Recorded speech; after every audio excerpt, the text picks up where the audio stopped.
Hello student, welcome है आप सभी का आपकी अपनी अकाउंटिंग की क्लास में। तो देखिए, हमारे इनकम टैक्स में टॉपिक चल रहा है इनकम फ्रॉम सैलरीज, जिसके अंदर हमने basic salary, bonus, commission, allowances, PF, provident fund और हमने profit in lieu of salaries पढ़ चुके हैं। ठीक है, और इस लेक्चर में हम पढ़ेंगे परक्यूसिटीज़, जो कि होती है सुविधाएं।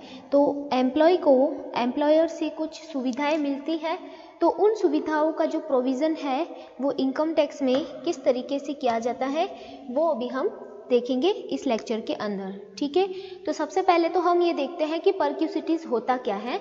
तो परक्यूसिटीज़ क्या है? It is a facilities. ये क्या है? फैसिलिटीज़ है और एंड बेनिफिट्स है। ठीक है, जो कि क्या होते हैं? Which is provided by the employer to employees, जो कि एम्प्लॉयर किसको प्रोवाइड करवाता है? एम्प्लॉय को प्रोवाइड करवाता है। ठीक है, तो ये कुछ विशेष प्रकार की सुविधाएं और कुछ विशेष प्रकार के लाभ होते हैं जो कि नियोक्ता द्वारा किसी कर्मचारी को प्रदान किए जाते हैं, और in the terms of employment, उसकी जो एम्प्लॉयमेंट के टर्म्स होते हैं, जो रोजगार के जो टर्म्स होते हैं उसके अकॉर्डिंग उसको प्रोवाइड किए जाते हैं। तो कौन किसको प्रोवाइड करवाता है? नियोक्ता जो है, नियोक्ता अपने कर्मचारी को प्रदान करता है कुछ सुविधाएं। ठीक है, नियोक्ता कर्मचारी को कुछ सुविधाएं देता है, वो सुविधाएं ही आपकी क्या कहलाती है? परक्यूसिटीज़ कहलाती हैं। ठीक है, फिर उसके बाद बात करते हैं परक्यूसिटीज़ are classified in 3 categories.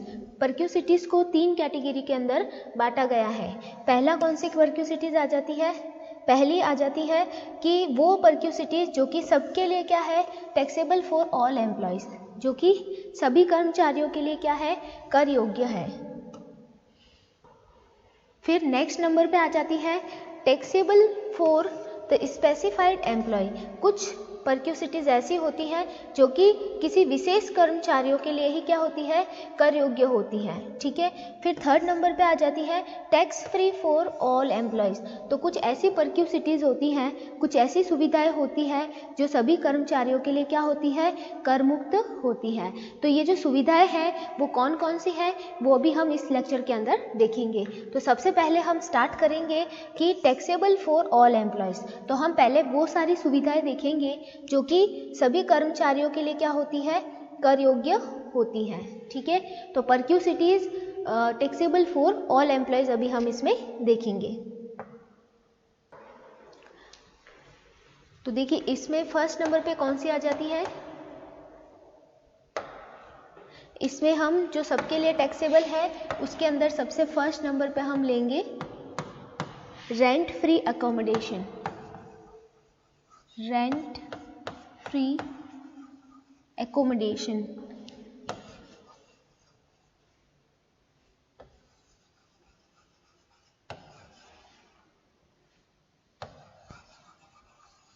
Rent free accommodation का मतलब होता है किराए मुक्त मकान की सुविधा। इसको हम क्या बोलते हैं? Rent free house facility. ये क्या होती है? रेंट फ्री हाउस फैसिलिटी भी कह सकते हैं हम इसको, हाउस फैसिलिटी।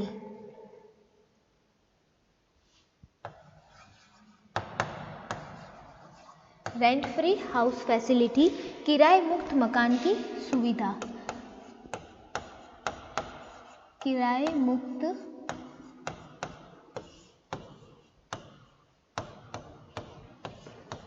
मकान की सुविधा। अब इसके अंदर देखिए, इसमें हमें क्या बात ध्यान रखनी है? उसके अंदर हमें बात ध्यान रखनी है कि एक तो हमारे पास क्या हो सकता है? एक तो हमारे पास हो सकते हैं गवर्नमेंट एम्प्लॉय। ठीक है, अगर गवर्नमेंट एम्प्लॉय को हाउस रेंट फ्री हाउस की फैसिलिटी मिली है उसके एम्प्लॉयर से, ठीक है, जो गवर्नमेंट एम्प्लॉयज़ होते हैं उनको हाउस की फैसिलिटी मिलती है, गवर्नमेंट से मिलती है। ठीक है, तो गवर्नमेंट से जो हाउस की फैसिलिटी मिलती है उसकी जो वैल्यू होती है, value of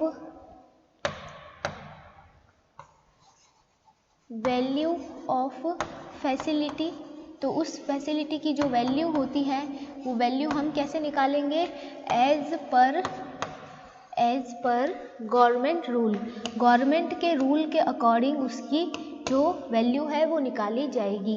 as per government rule, government के जो रूल होंगे उसके अकॉर्डिंग उसकी फैसिलिटी की वैल्यू निकाली जाएगी। ठीक है, फिर बात करते हैं हम सेकेंड हमारे पास कौन से आ जाते हैं, नॉन गवर्नमेंट एम्प्लॉय।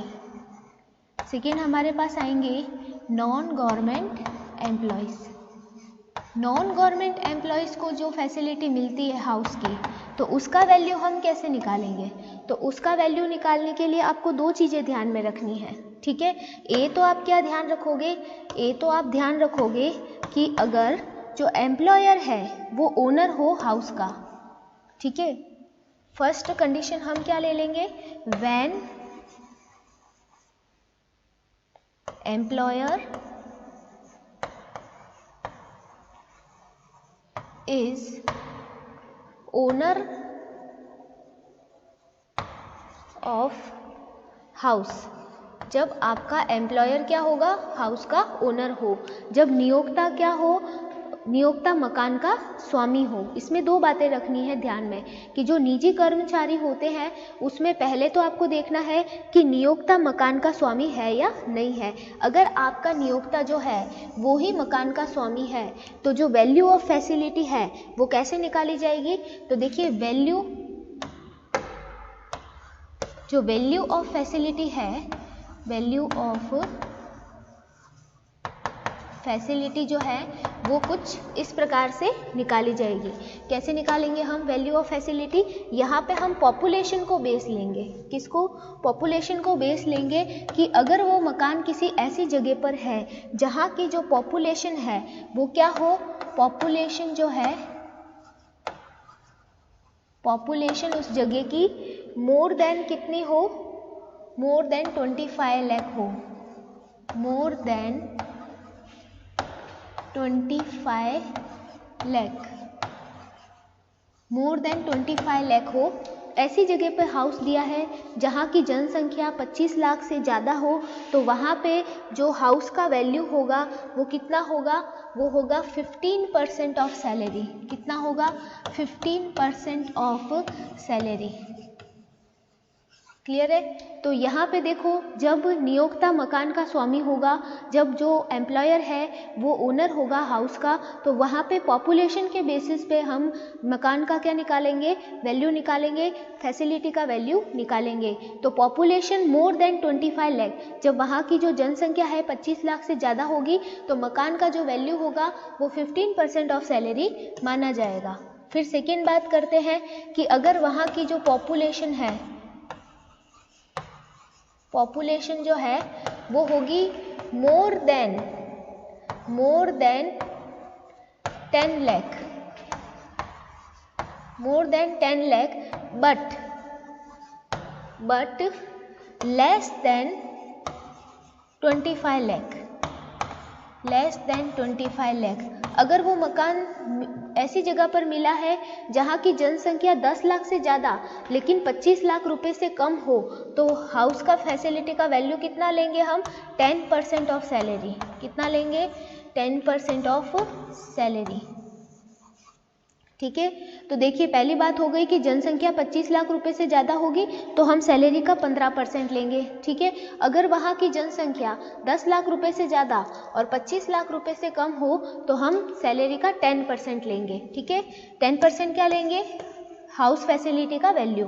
ठीक है, और अगर वहाँ की जो पॉपुलेशन है, जो पॉपुलेशन है, पॉपुलेशन क्या हो, बिलो क्या हो, 10 लाख हो, अगर पॉपुलेशन बिलो 10 लाख हो तो हाउस फैसिलिटी का जो वैल्यू है वो 7.5% ऑफ हम सैलरी लेंगे।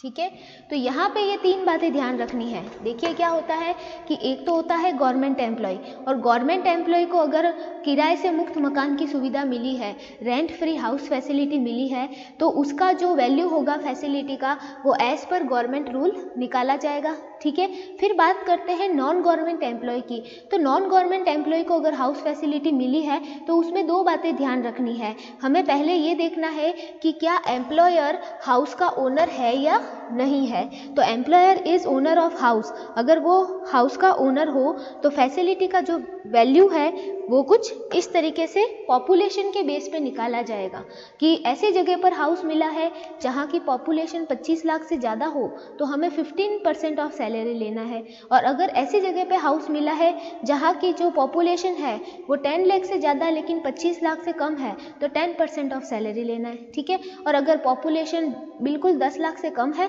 तो हमें 7.5% ऑफ सैलरी लेना है, ठीक है। अब हम बात करते हैं नेक्स्ट बात क्या करेंगे, नेक्स्ट ये बात करेंगे कि जब आपका जो एम्प्लॉयर है वो ओनर नहीं होगा हाउस का, ठीक है। तो बी बात करते हैं, व्हेन सेकेंड कंडीशन हो जाएगी when house is taken on rent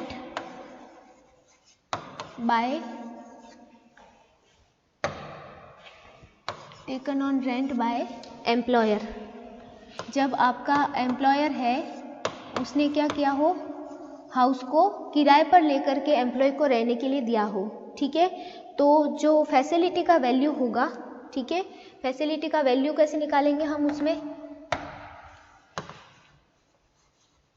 value of facility will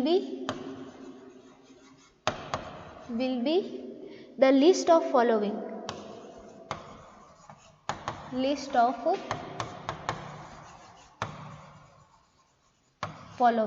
ठीक है। तो जो सुविधा का मूल्य होगा वो निम्न में से जो राशि कम होगी वो होगा। निम्न में से जो राशि कम होने का मतलब है कि इसके अंदर एक तो आ जाएगा आपके 15% ऑफ सैलरी, एक तो क्या आ जाएगा 15% ऑफ सैलरी, और दूसरा आ जाएगा आपके rent paid by employer.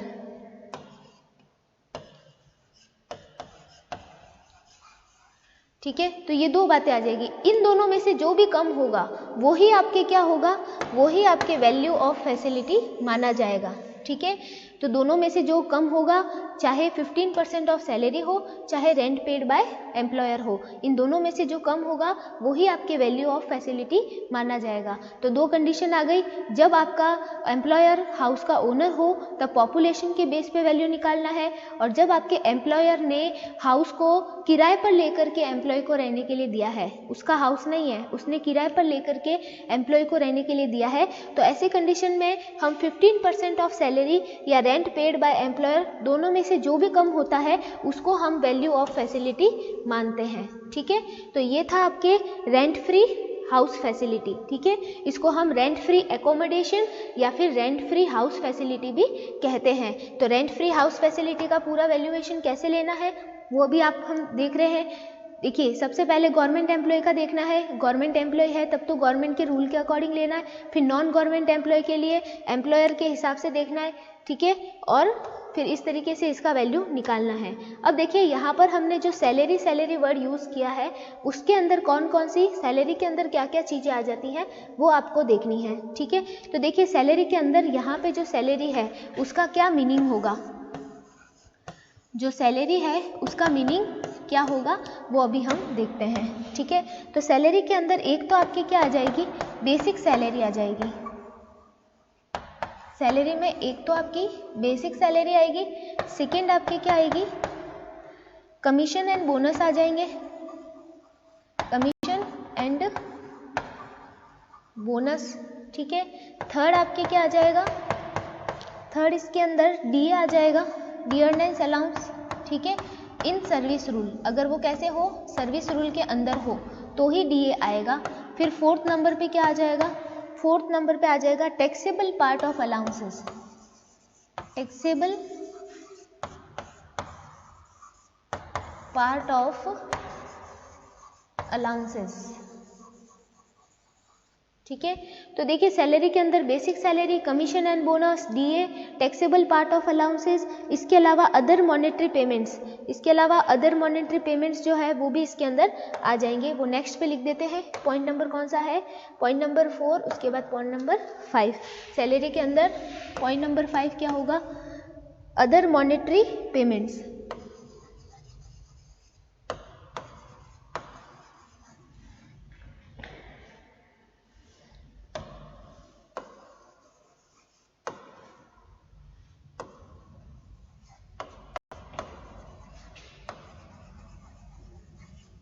Other monetary payments इसके अंदर आ जाएंगे। इसके अंदर क्या क्या चीज़ें आती है? जैसे पेंशन हो जाता है, ठीक है, पेंशन, या फिर हम कह सकते हैं कि लीव इनकैशमेंट, ठीक है, लीव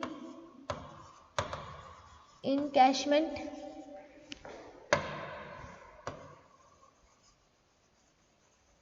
ये आपके अदर मॉनेटरी पेमेंट्स हैं जो कि इसके अंदर आते हैं, ठीक है। तो ये था आपके रेंट फ्री हाउस फैसिलिटी का वैल्यू निकालने का तरीका, ठीक है।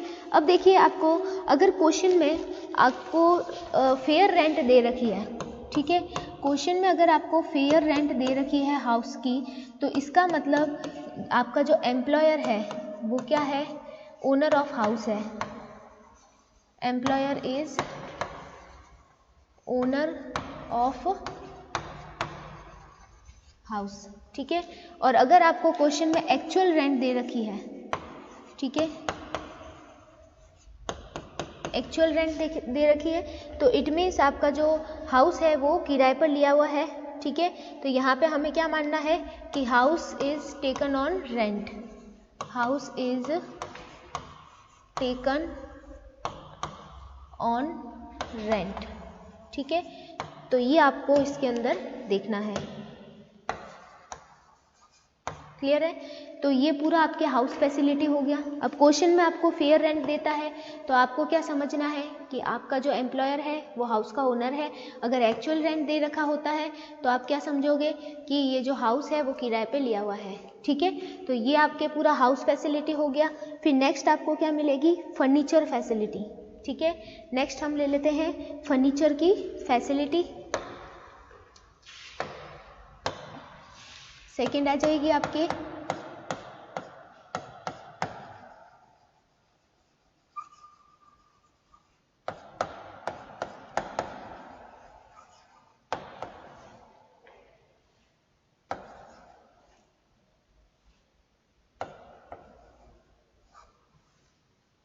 फर्नीचर फैसिलिटी मिलेगी सेकंड।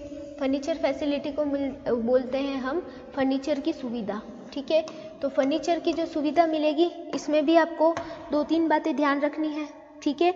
अगर मकान सुविधा के साथ में, ठीक है, हाउस फैसिलिटी के साथ में अगर फर्नीचर की फैसिलिटी भी दी गई है तो इसका जो वैल्यू है वो कुछ इस प्रकार से निकाला जाएगा। तो यहाँ पे हम लिखेंगे it will B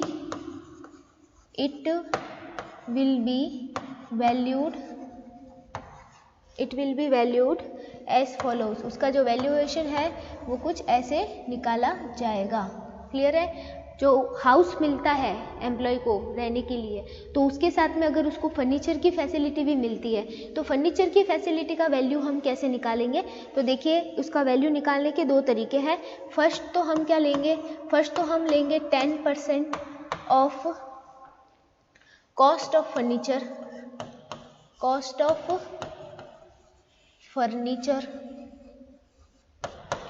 10% of cost of furniture. ये कौन सी कंडीशन में लेंगे? जब आपका एम्प्लॉयर क्या हो? एम्प्लॉयर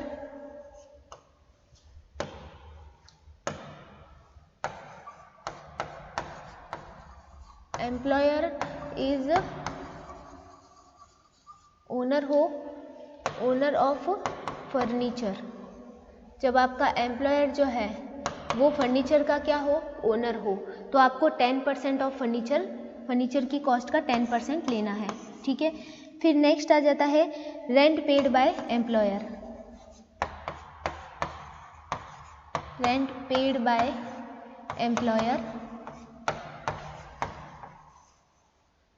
बाय एम्प्लॉयर कब लोगे? जब फर्नीचर जो है, ठीक है, फर्नीचर को रेंट पर लेकर के दिया हो, furniture is taken on rent.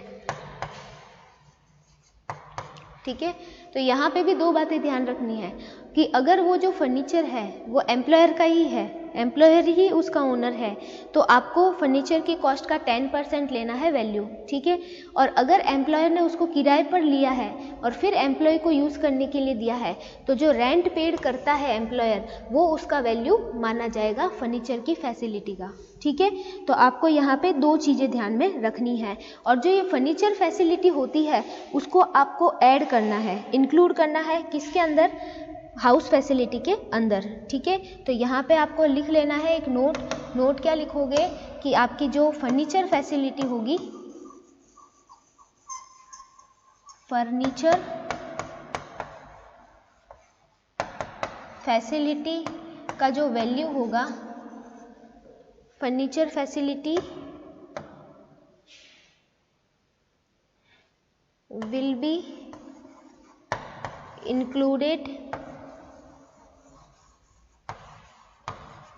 included in house facility।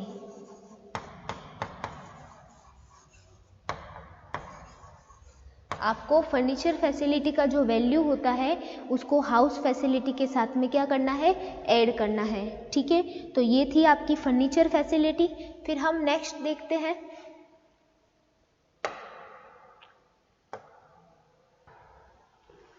Next हम देखते हैं होटल फैसिलिटी। थर्ड नंबर पे आ जाएगी आपके होटल फैसिलिटी।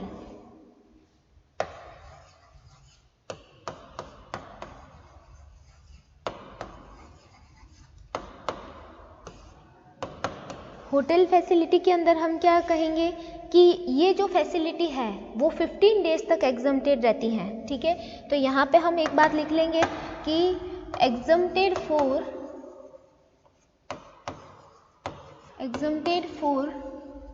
15 डेज। ये 15 डेज के लिए क्या होती है, एग्जम्प्टेड होती है। और 15 डेज से ज़्यादा मिलती है, मोर देन 15 डेज, अगर 15 डेज से ज़्यादा मिल जाती है होटल की फैसिलिटी, तो फिर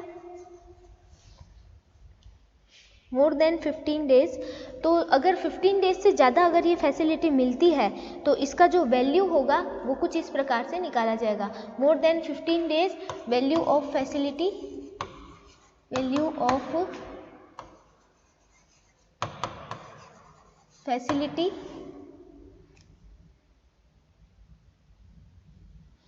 वैल्यू ऑफ फैसिलिटी क्या होगा, minimum of the following, minimum of following, minimum of following मतलब इनमें से जो कम होगा। अब इनमें से किन में से, point number first 24% of salary, 24% of salary लेना है आपको। ठीक है, और सेकंड आपको क्या लेना है, सेकंड आपको लेना है actual charges, actual charges paid by employer.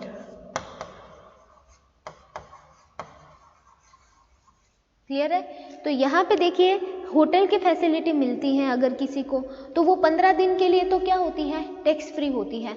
लेकिन अगर वो 15 दिन से ज़्यादा के लिए मिल जाती है तो आपको होटल फैसिलिटी का वैल्यू क्या निकालना है, कुछ इस तरीके से निकालना है। ठीक है, इन दोनों पॉइंट में से जो कम होगा, point number first 24% of salary या फिर जो actual charges paid by employer है, आपके नियोक्ता ने जो वास्तविक व्ययों का भुगतान किया है, इन दोनों में से जो भी कम होगा वो आपके क्या माना जाएगा, वैल्यू ऑफ फैसिलिटी माना जाएगा। ठीक है, वो ही आपके क्या माना जाएगा, वैल्यू ऑफ फैसिलिटी, इन दोनों में से जो भी कम होगा। ठीक है, अब 24% ऑफ सैलरी जो आपको लेना है, वो सैलरी कब की लेनी है आपको, जब वो होटल की सुविधा का यूज़ कर रहा था। ठीक है, salary for the period of stay in hotel, जब तक वो सैलरी कब की लेनी है, जब वो होटल में रह रहा हो। ठीक है, होटल में रहने की अवधि, होटल में रहने की अवधि का वेतन। ठीक है, होटल में जब वो रह रहा था उस अवधि के वेतन का आपको क्या लेना है, 24% लेना है। ठीक है, उसका आपको 24% लेना है, या फिर आपके एम्प्लॉयर ने जो वास्तविक व्ययों का भुगतान किया है वो आपको लेना है, और इन दोनों में से जो कम होगा वो ही आपके होटल की फैसिलिटी मानी जाएगी। ठीक है, तो आज के वीडियो लेक्चर में हमने 3 फैसिलिटी पढ़ी है, rent free house facility, rent free house facility, इसके बाद में फिर हमने फर्नीचर फैसिलिटी पढ़ी है। ठीक है, यहाँ से फर्नीचर फैसिलिटी, और फिर हमने होटल फैसिलिटी देखी है। तो ये 3 फैसिलिटीज हमने पढ़ी है। नेक्स्ट फैसिलिटी हम नेक्स्ट